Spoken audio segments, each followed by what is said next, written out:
How often do we say of someone else, like, I can't believe that this person believes this. I can't believe that they did this. They must be an idiot. The gap there is that we don't understand this person. They're right there in front of us. And instead of asking them to explain what's going on, we project our own worst uncharitable stereotypes onto them and then tell them how they are.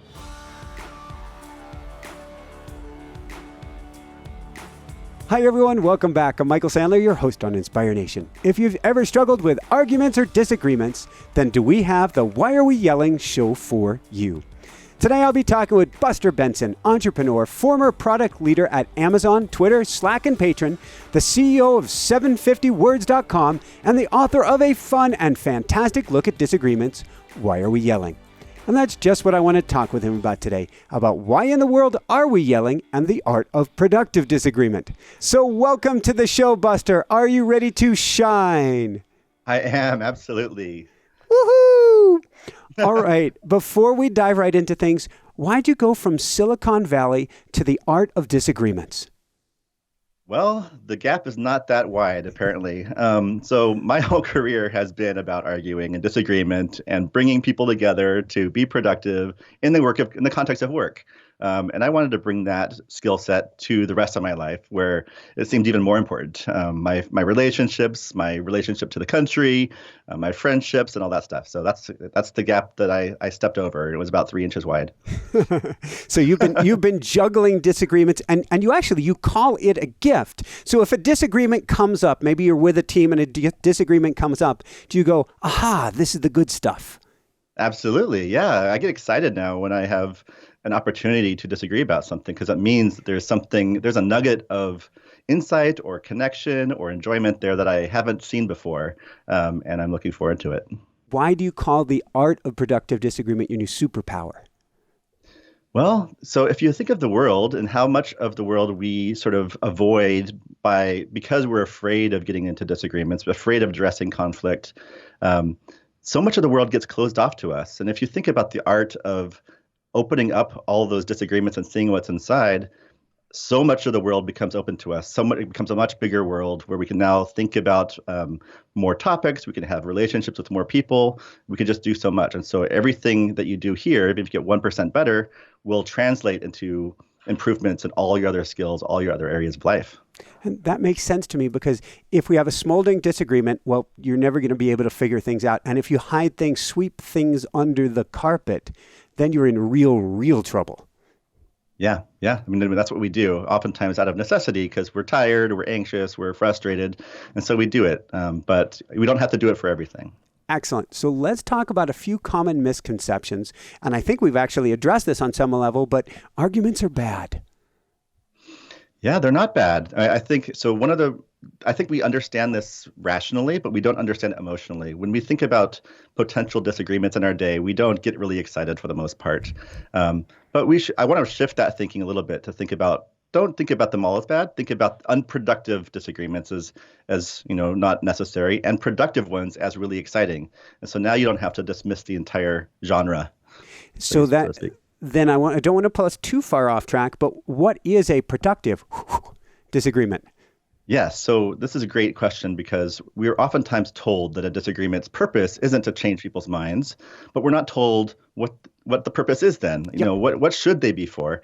And so I have a list of 4 different fruits of disagreement that I like to think about. The first one is insight. So being able to see the world through somebody else's eyes, being able to see information or ideas or topics or themes through new eyes, through new perspectives. That's insight. That's a great fruit of disagreement. Connection, relationship, becoming closer to people. That's a fruit of disagreement. The one that I think is most neglected is enjoyment. The ability to actually have fun. You don't have to see conversation as this dreadful task that we have to do, but actually something worth seeking out. And the last one is security or alignment. The one we typically think is the only reason coming out of a conversation with, some agreement about something, that is also a fruit of disagreement, but I would put it at the last of the list. It comes as a result of the other 3, less as a thing on its own. The author of Radical Candor, Kim Scott, talks about ruinous empathy. Yes. Ruinous empathy is the idea that being nice is a thing to go after. Where sometimes if you're in a room or a work situation or a relationship where everyone is just so nice, so polite, that there's no conflict that's ever surfacing, it's not a great healthy state. Even though any given interaction isn't that unpleasant, over the long term, it will create a disastrous situation. And I've been there firsthand. A lot of companies are very much in this mode where you're just too polite to speak up. Margaret Heffernan is another author of Willful Blindness who writes that 85% of people at work believe that they know something that's crucial to the business that's going wrong, and they are not going to talk about it because they don't want to be the person that brings up bad news. It sounds like the emperor has no clothes. In fact, there's a movie I saw recently, an Amazon movie. Maybe you've seen it, Late Night.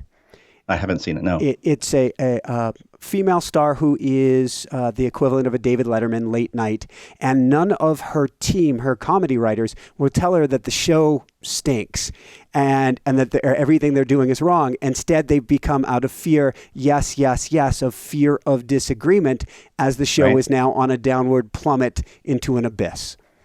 Mm-hmm. Yeah. When there's a problem, somebody has to bring it up. It has to be addressed. If you don't address it, things will go poorly. And that's what disagreement allows us to do. It allows us to bring up these problems and address them. Thank you. So misconception number 1, arguments are bad. Misconception number 2, arguments change minds.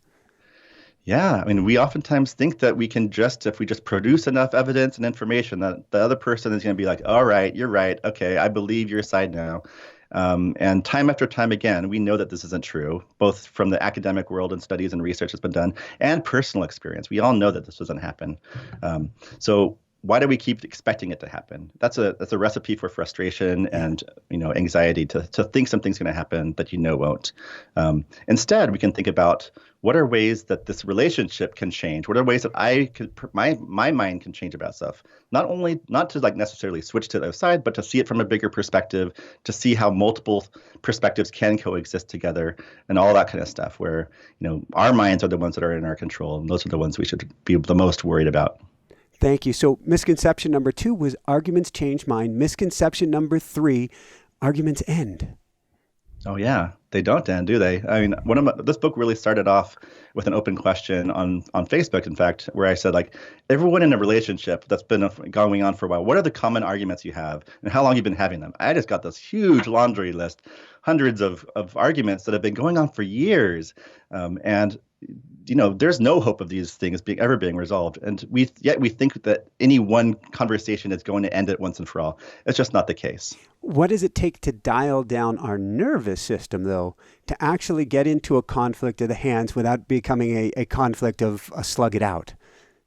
Yeah, this is the practice, I think. This is the art of disagreement, where there's no science here. It's really about self-reflection, paying attention to whenever our blood pressure spikes, whenever our heart rate starts, hopping along, think back to what is being threatened. What did that person say, or what just happened that caused me to feel threatened? And inspect that and think about what are the values that I have that are being challenged? What are the beliefs that I have that are being contradicted? And you can pivot the conversation into that value or that belief, rather than addressing this stuff on the surface that is, sort of indicating this threat. Just talk about it directly about what's important to you. And that's something that we can all connect to. That's another area where we often say, find common ground first. This is a place where you can find common ground by going from the anxiety back to the belief and talking about that. I wonder if it could help in these situations to say, I know this is challenging, and you actually talk about what's your anxiety level, where are you at? But if we can work through this, something positive will come out of it. Yeah, absolutely. I think anytime your values are threatened, the first thing to do is really ask that, find out whether or not that person really is doing that. Is that their intention? Is that what they're trying to do? Or are they operating on a completely different wavelength, talking about something that's a threat to them? Because oftentimes we can both be in a defensive mode and feel like the other person is attacking us. Well, you had a great example of this with leaving an 8-year-old home alone one time. Yes. This is a classic, marriage argument that I had with my wife while I was writing this book, and made it a chapter, which is, one day, do you want me to tell a story? I could go into it. Absolutely. Okay. So one day, inevitably happens. The school writes to us and says, "Hey, there's no school tomorrow. It's a teacher's day off or something." And my wife said, "Hey, can you stay home with our son, Nico, and just for a couple hours, and I'm gonna go get my errands done that I was planning and come back." I was like, "Well, I was planning to work, so my anxiety was like, I was planning to do something, and now it's being disrupted. That's cognitive dissonance." Yeah. And so I said, he's fine. He's responsible. It's totally fine. Why give him this opportunity to show that he can do this? And she said, "Well, it's not legal to leave a kid at home. You can't neglect your child. You can't do all this stuff." And I took that as like, okay, here's an argument of the head. This is about information. I can go look up the California law to see whether or not it's okay to leave an 8-year-old at home. That's just and not I can going to win that work, man. because I know it's a law that it doesn't allow. And that was the mistake I made. I took this big argument about what's important. Can I be a good husband? Can I pitch in for the team? And turned it into what is the California law? And it's no surprise that it went off the rails. Not because I was wrong, because I just turned it into an argument that I could win, and not the argument that should have happened. Well, that begets an excellent question. Should we be trying to, quote, win arguments? Emotionally, no. So I think it's easier said than done, like many things. But ultimately, none of us is perfect. We're always going to slip into this mode of battle where we're trying to win. We're trying to preserve our own dignity and be right. The key is, how do we repair? Like when we find ourselves in that situation, what steps can we take to get back into a collaborative mode? And that's something that takes practice. That's something that you have to first pay attention to when it happens, then pay attention to different ways to shift out of it. And that's the kind of art that I'm most interested in trying to advocate for. Very, very cool. And we're going to dive into 8 key things to try and even some sub keys underneath that. But before we do that, what does it mean to acknowledge the shadow or projections? Yeah. So how often do we say of someone else, like, I can't believe that this person believes this. I can't believe that they did this. They must be an idiot, right? The gap there is that we don't understand this person. We can't model them in our head. We don't understand how they work. And then they're right there in front of us. And instead of asking them to explain what's going on, we project our own worst uncharitable stereotypes of them onto them, and then tell them how they are. We're like, "Hey, you're a terrible person. You're late. You're neglectful. You're disrespectful." All these things. This is our shadow. These are the criticisms we have of ourselves that we're putting into someone else. And I think it's very important for us to take that pattern and instead ask the person, "Hey, can you help me understand where you're coming from? Because I don't want to project my shadow onto you." Thank you. So let's talk about 8 safe things we can try then. Number 1, watch how anxiety sparks. Yes, we've talked about this one a bit, where the first step in the art of disagreement is to notice when you're entering one. It's sort of the shift that you do where you're going about your day, everything is fine, and suddenly you're in this one-on-one combat situation. And this happens to us, and we oftentimes don't notice it. So the first step is to just watch how our anxiety sparks, because that's the entry, that's the doorway to a disagreement. And I advocate for sort of just starting with journaling and talk about, like, how often did this happen today, as a way to then build the muscle memory and the brain memory to pick it up in real time when it's happening, so that you can then go on to the next step. Excellent. Yeah. So I want to talk about sliced bagels and what that has to do with anxiety, because I never would have thought in the world that slicing a bagel one way or another could be so contentious. Oh my goodness. Yes, this happened again a couple years ago, where someone posted a picture on Twitter, as they do, of bagels sliced vertically. So it was like bread sliced bagels. Yep. And they're like, "Here's how you slice your bagels." And it was in a box and it was for work. And unbeknownst to this person, unfortunately, the entire internet, that at least the corner I was in, jumped on them as like, "This is a travesty. This is not how you do it. This is evil. This is wrong. How dare you call in the cops?" All these things. The bagel police. And it was funny because it was like totally innocuous thing that no one really cares about, but it does spark the anxiety. And I now see those all the time. And I see, like, when that happens, we create ways to resolve it. We create little games, whether it's jokes or violence or anger or repression. These games are habits that we have to resolve anxiety. So can you give us one example? Because you say that anxiety can derail our disagreement because now it becomes personal. It's not about the bagel anymore. How do we start to dial that down? Yeah, so I think the important thing is, again, to look back and think, what has been challenged here? Sometimes it's often, in this case, it's like, I took something for granted that this would never happen. I thought all bagels went like this.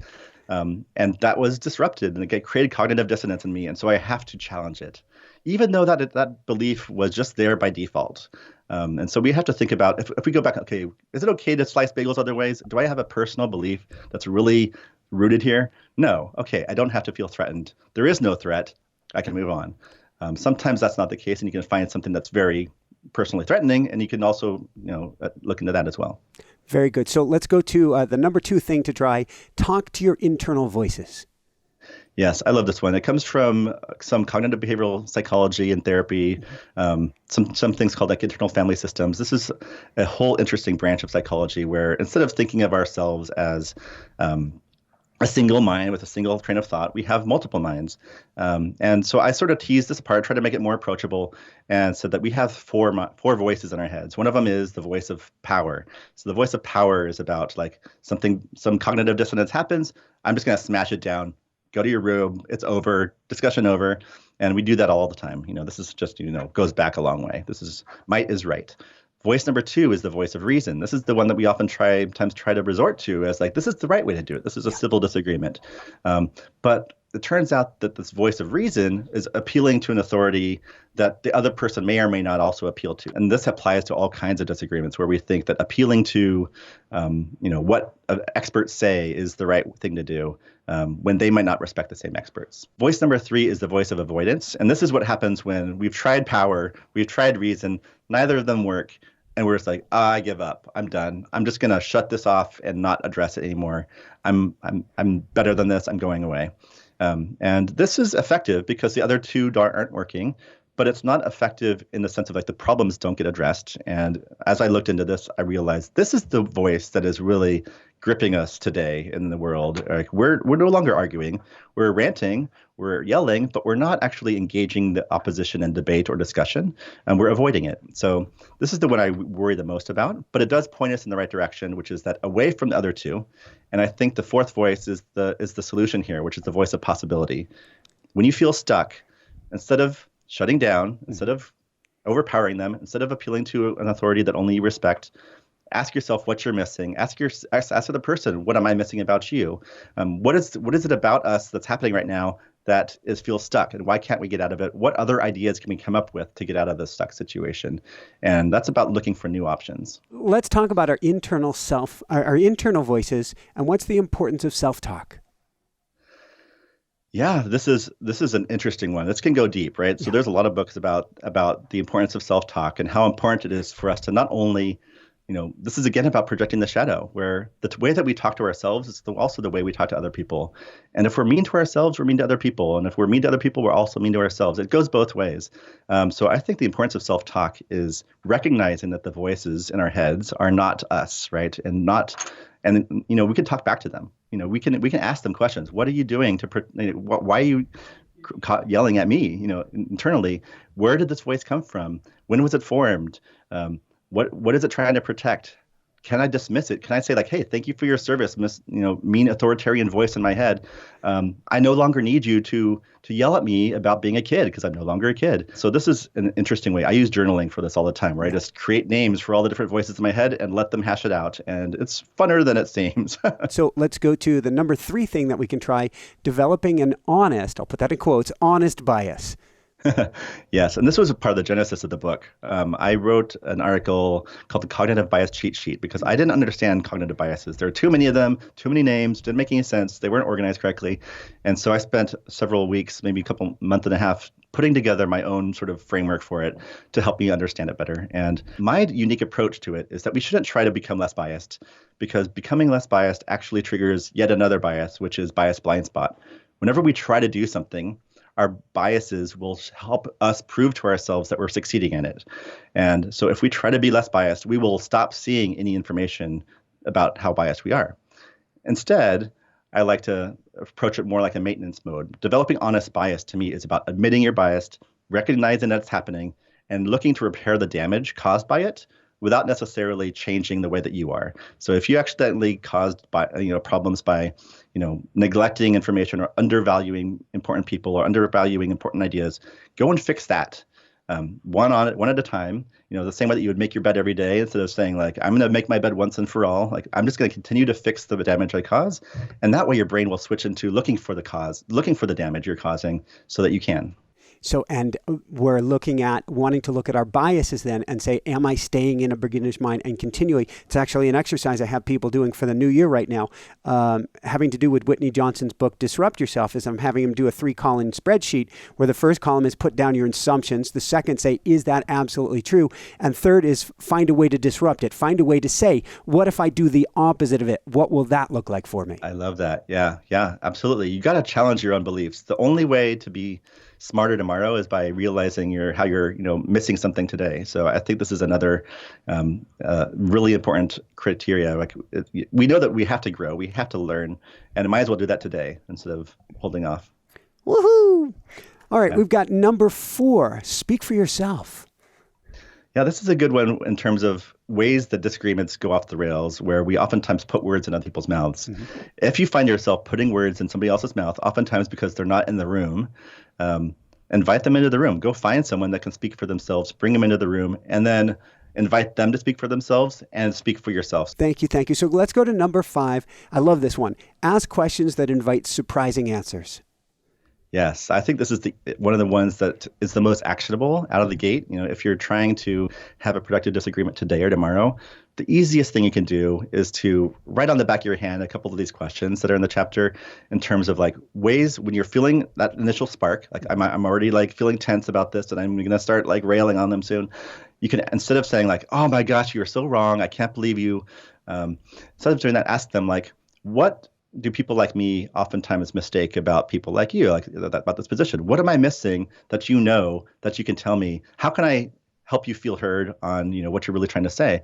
You don't actually have to have any information. You don't have to be like read up or prepared to have the conversation. You could just be completely open, and whatever they say is going to be surprising to you because you don't know the answers to these questions. So oftentimes we go into a conversation, we ask questions that are really leading, and it's really hard to get out of this pattern of like, are you just dumb? And the answers you get back from that kind of question aren't going to be surprising to you at all. So ask questions that inspire or spark surprising answers. Do you have another favorite question that you like to ask that'll give a surprising answer? One of them is, tell me what were the formative events in your life that sort of led to you having these values? That's a really good one because they start telling stories and they can talk about being a kid and talking about their hardship, and suddenly you can relate to them. And it's fascinating. Very, very cool. What can you tell us about number 6, build arguments together? This is one of my favorite ones. It's definitely a more advanced one in terms of things you can put in your back pocket and do tomorrow. But yeah. If someone comes to you with an argument, if the best argument that they can come up with is convincing, then you've both won. If not, at least you understand what the best argument is, and you can say, okay, I understand now the argument has many layers. These are the layers. Here's where you lose me. But at the same time, this is more than I knew about before. What's nut picking? Nut picking is when you go after the weakest link on the other side of the debate. We do this all the time on social media because we don't know who each other are. We just find the most outrageous, scathing, wrong, opinion, and then we tear them apart, and we feel so good about it. If we really wanted to have a productive disagreement, we should find the best representatives of the other side to engage with, not the worst. And nut picking is just like picking out the easiest prey. You're going after the easy prey because it's a battle, and that you're going to win because they've made some serious mistakes out of the gate. Why do you think it's so important that we go into this game, or why do you think we're wired that we need to win? It's survival, right? This goes back to natural selection and evolution. Yeah. And, over the millennia, everything about our environment has trained us, even before we were rational creatures. The way that we survived is by using that voice of power, grabbing the berry, grabbing the toy, grabbing the nest, that's how it happened. So it's really deeply wired in us to just not to debate it, but to just grab it. And so that's what winning is. Winning is surviving, coming out stronger. That has helped evolution throughout the ages. But at the same time, it's no longer serving us in our day-to-day conversations because our survival is no longer at risk, in most debates. Some of the topics do challenge our survival and to challenge the welfare of people, but it's a different thing to say that right here and now I might die if this doesn't go well. It's interesting because you brought it from Silicon Valley and companies like Amazon, Patreon, and so forth. And actually, one could say there was a survival in not winning. There's a survival instead understanding everybody's opinion and then figuring out how to move forward. Yeah, absolutely. I mean, sometimes, nobody's right yet, right? You have to grow, you have to learn before you can be the person that can do the thing that has to be done. And so that means really amping up anything that is about growing, anything that's about learning or growing, exploring as fast as possible. That is now the new game of survival: is who can iterate the fastest, who can learn and grow the quickest. And when we get stuck on a particular debate and just come back to it over and over, nobody's growing, nobody's improving, and we're actually making each other worse, making ourselves less likely to survive. So actually going back to Jeff Bezos and love Amazon, don't love Amazon, although we almost all shop with Amazon. He had a 70-30 rule, which is if there's not 100% buy-in for something, he's still going to go for it and test it out. Absolutely. He has really internalized this idea of, growing instead of being right. And he does this over and over again with everything he says in terms of like, hey, we're not going to ever have 100% information. So if we do find ourselves with 100% information, that means we waited too long. We should have acted way back when we had 70% of the information, because we will learn as a result of doing, not as a result of discussing. So he's very much action oriented. And a lot of tech startups are these days, where it's more important to do the thing than to learn from it as quickly as possible than to be more certain before doing things. I think that's ourselves, particularly going back to a beginner's mind here, as we're making a format change at the bottom of the year or at the beginning of the year, which is if we wait to find out the exact best way to do it, we'll never start. Instead, we get to be messy right now. We get to be uncomfortable. I do a journaling process called automatic writing. And what I was getting this morning is you're trying to carry the raft to the river for the first time. You're going to forget things. You're going to get muddy. You're going to get dirty. It's going to be hard to carry it over there. But throw the darn thing in the water and then start to figure it out. Yeah, absolutely. I mean, it's actually a much more exciting way to operate as well. I think it can be scary to like go out there and be vulnerable, but that's exactly the way that we learn. It's like it keeps our nerves, open, and keeps our mind open, and keeps us paying attention to what's going on. That's what I call like the flow of a conversation, or the flow of action, is to like be half unprepared and figure things out as you go. Thank you. What can you tell us about number 7, cultivating neutral spaces? This is one of the most advanced ones as well. Like, this is about, when you have an argument, you can go back in your journal if you're writing about your disagreements and be like, where was I when this happened? What was the power dynamic of the space? How did it feel? Were ideas welcome? And now you're talking about something that's around us. It's ambient. And you'll be surprised at how much impact our environment has on the quality of our conversations. When we're talking to each other, one-to-one, we can have a much more open conversation than if if you're my boss, or if you're on a podium and I'm in the audience, or, you're on the TV and I'm on my couch. So like there's a lot of different environments, and cultivating a neutral space is about being mindful of the environment you're in. And if you want to have a productive conversation, try to have it in a neutral space.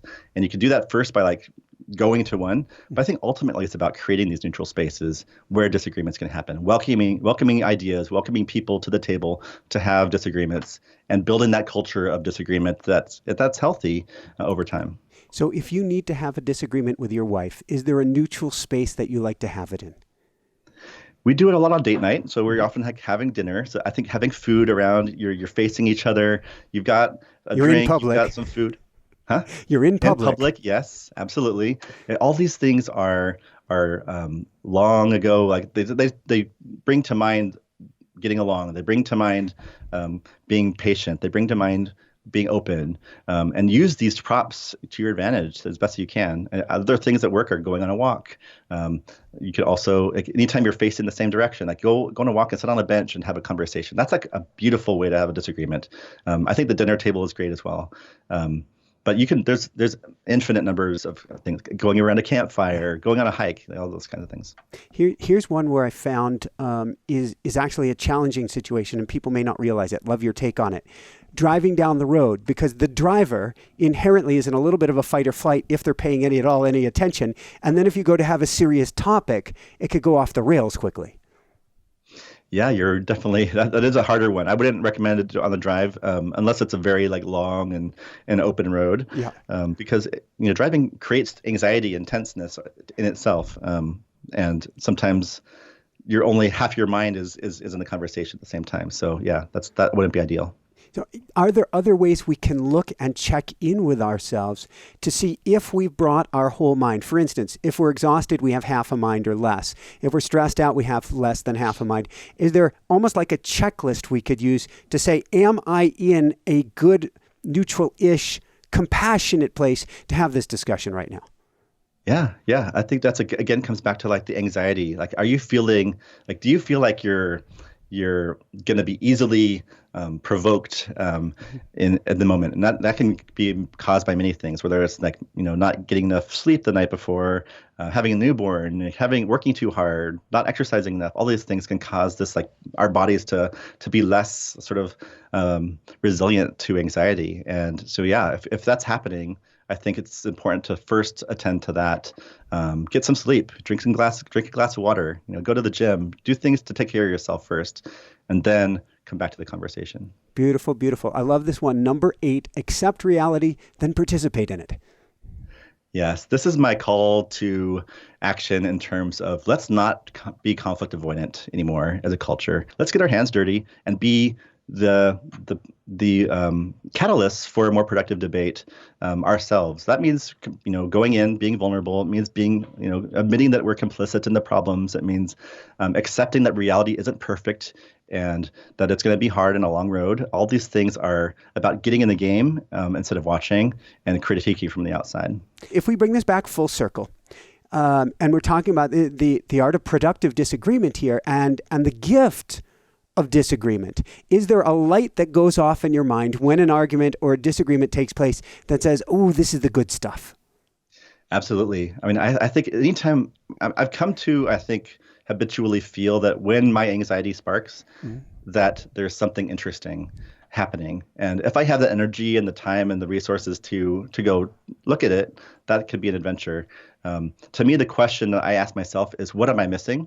What am I missing about what just happened that caused me to feel that way? And how can I understand it better?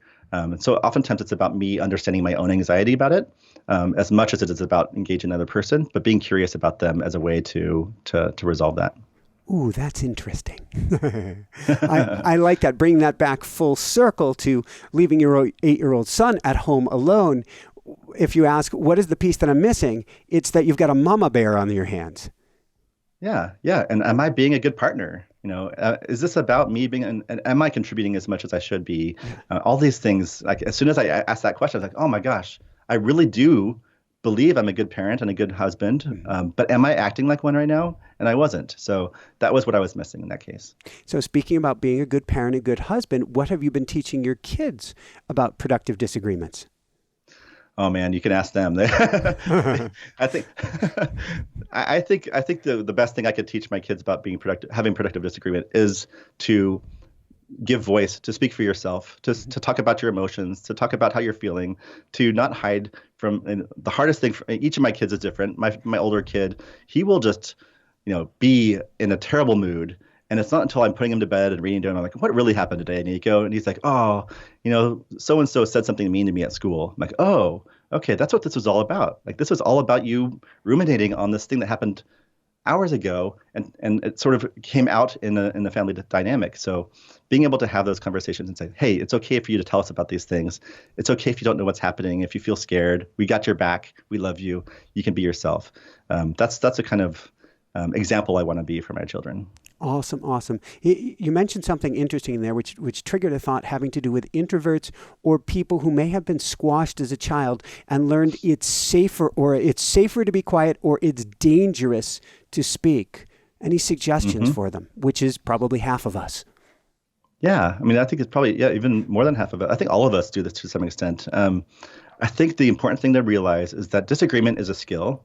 Productive disagreement is a skill and an art. It's not a science. It's not something you can just read the manual and get it out. You can start doing it. You have to practice it. There's a craft to it. There's an art to it. And we aren't that good at it. So getting better at this means about being patient with ourselves, taking on disagreements as practice, growing, learning from them, taking on bigger ones, and realizing that, if something bad has been traumatizing in the past and sort of created this pattern of avoidance, that's going to be a long road, right? But we could start at the very bottom. We could start at the let's talk about the easy stuff. Let's open it up a little bit further and commit to each other in terms of developing each other, giving each other the space to grow. Woohoo! So where can people go to find out more and to find your beautiful book, Why Are We Yelling? The book is everywhere, that sells books. My website is busterbenson.com, and on Twitter, I'm at Buster. So those are the 3 best places to find me. The books, there's all kinds of illustrations and sort of bonus material on the website as well. So that's probably the best place to go. This has been phenomenal, Buster. Before I let you go, any last words of wisdom you want to share with people today? Oh, wow. I mean, just thank you so much for having me on the show and asking such thoughtful, self-reflective questions. I think the one thing I would leave is that I think by practicing this and sort of feeling that joy of having a disagreement productively, we will begin to learn how to expect it from other people. We'll be able to then ask our politicians and our leaders and our CEOs and our parents and our guardians and our teachers to also have this trait. And I think this is the way that we can change the world together, is by first experiencing ourselves and then moving outward from there. Woohoo! I said before I let you go, and I had the last question, but something came up in how you just responded to me, which is you're becoming a Jedi Knight of arguments. Not trying to promote or cultivate arguments, but trying to learn what's going on. And what I have learned about you from this hour together is that you're really, really good at putting yourself in somebody else's shoes and flipping and jumping to get behind their eyes, so to speak, and see what's going on. And I do think that changes everything. Yeah, I mean, it's empathy, it's compassion, it's using other people as our 3rd and 4th and 5th and 100th eyes to see the world in more dimensions. I think this is like the thing that we need to be doing. Is such an important skill. I'm glad that we're all talking about it. It's so important. Thank you, thank you, thank you. Thanks so much for being on the show, Buster. Thank you for the work that you're doing. Thank you for helping all of us to have more productive arguments in the days ahead. So I almost want to wish everybody arguments today, but I'm going to use my mantra that I have, which is kind, gentle, easy, good. May we have all of the arguments we can to grow our closer with each and every one of us in the kindest, gentlest, easiest, and best fashion possible. Awesome. I love that. So for everyone out there, this is Michael Sandler saying, be well, have fun, get Why Are We Yelling, and begin discovering the gift of disagreement today, and shine bright. Woohoo! Thank you so much. That's awesome. That was awesome, Buster. Thank you, thank you, thank you, thank you, thank you. Yeah, I loved it. Thank you so much you definitely crafted the best interview experience I've had. So I love it. I appreciate it. I just had the most beautiful argument-provoking interview with Buster Benson on Why Are We Yelling? To check out more incredible interviews on improving your life, click here, subscribe below, and be sure to click on the bell icon to be notified of upcoming shows. Love you guys.